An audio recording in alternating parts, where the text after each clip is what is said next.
Hey Adventurers, so today is September 22nd, which is Hobbit Day. And this is a day that, the reason why it's called Hobbit Day is because September 22nd is the day that both Frodo and Bilbo Baggins were born. It's their birthday. And so it has been adopted by the reading community and by the Tolkien community as Hobbit Day. And so I like to each Hobbit Day do a video on a specific Hobbit or something about Hobbits. And this year I wanted to do one on the person that I am calling the Forgotten Hobbit, and that is Fredegar Bolger, or Fatty Bolger. And this is a character that the movies completely leave out, and most of the book readers don't even remember this character, which is why I call him the Forgotten Hobbit. I don't have a ton to say about this character. I just want to bring him to light a little bit and to talk a little bit about why he is important to the story of The Lord of the Rings and to the story of these four hobbits. Of course, I've mentioned it before, but the story of The Lord of the Rings is not about the story, or is not about the quest to destroy the One Ring. That is not what the story of The Lord of the Rings is, the book.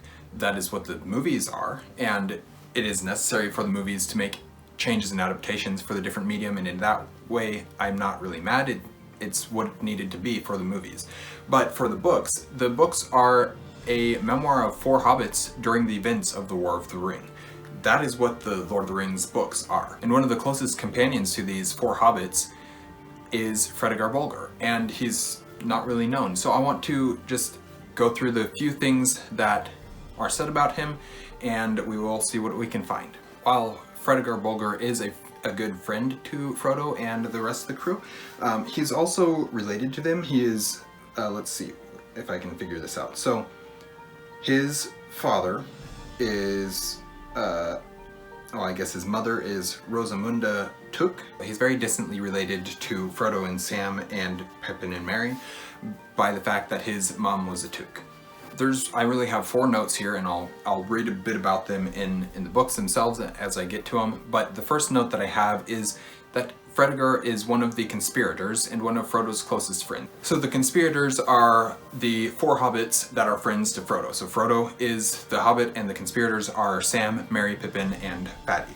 One of the first references to, I think it is the first reference to Fatty Bolger, or Fredegar, is in chapter 2, The Shadow of the Past, and let's see, where is this at? It's talking, he lived alone as Bilbo had done. So this is talking about Frodo after Bilbo had left, and approaching the 17 years since Frodo had, since Bilbo left and since Gandalf had gone away. I believe it actually is, so this chapter is picking up after those 17 years and getting back into the swing of things. He lived alone as Bilbo had done, but he had a good many friends, especially among the younger hobbits, mostly descendants of the old Took, who had as children been fond of Bilbo and often in and out of Bag End. Folco Boffin and Fredegar Bolger were 2 of these, but his closest friends were Peregrine Took, usually called Pippin, and Merry Brandybuck. His real name was Mariadoc, but that was seldom remembered. Frodo went tramping all over the Shire with them, but more often he wandered by himself, and to the amazement of sensible folk, he was sometimes seen far from home, walking in the hills and woods under the starlight. Merry and Pippin suspected that he visited the elves at times, as Bilbo had done. So that's just a very brief mention of Fatty, and doesn't really talk about anything other than that he was a close friend to Frodo. Then in chapter 3, which is titled 3 is Company, we have another moment. This is when they are packing up and leaving Bag End, and I'm skipping to the middle of the paragraph here because the beginning of it isn't necessary, but it says, some of Frodo's friends came to stay and help him with the packing. There was Fredegar Bolger and Folco Boffin, and of course his special friends Pippin Took and Merry Brandybuck. Between them they turned the whole place upside down.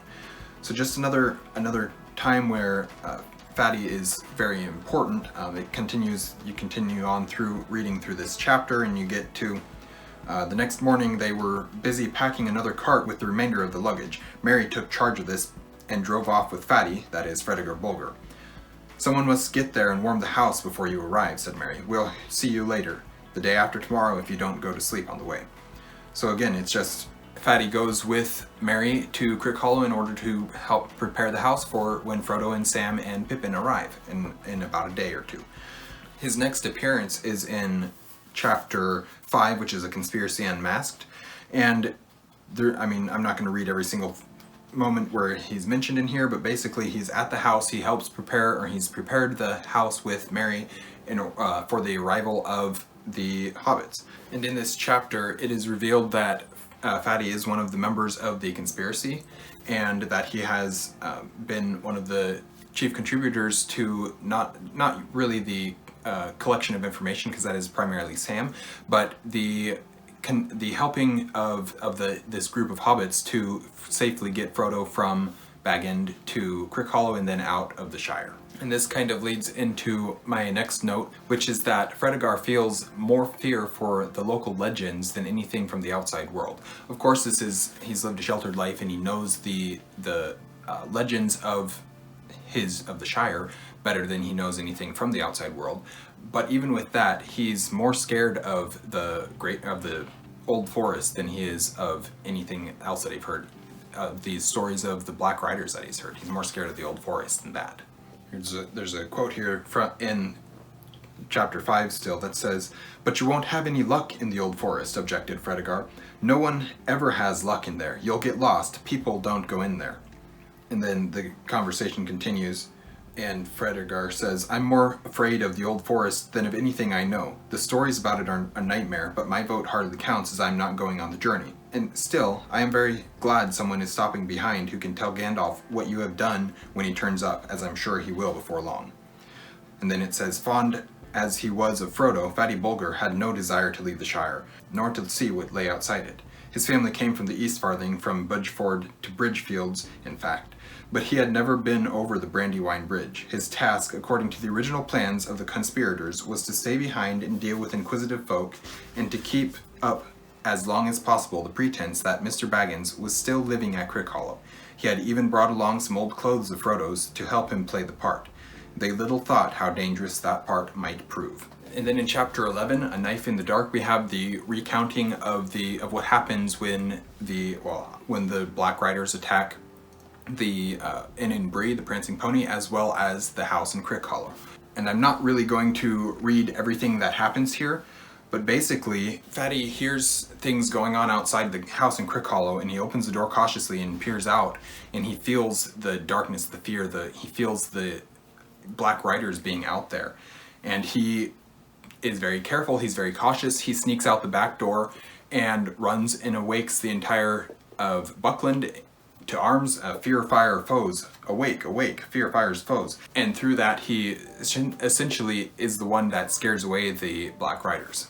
And while terrified of them, he still manages to complete this task that he has to do if he wants to get rid of these Black Riders. So there's a level of, although he's terrified of the Old Forest, there's still a level of courage to him that most of the other hobbits, whether in the Shire or even of our 4 hobbits that go off into the world, most of them wouldn't be able to handle in this situation. And so there's a level of courage there that I don't want people to forget about.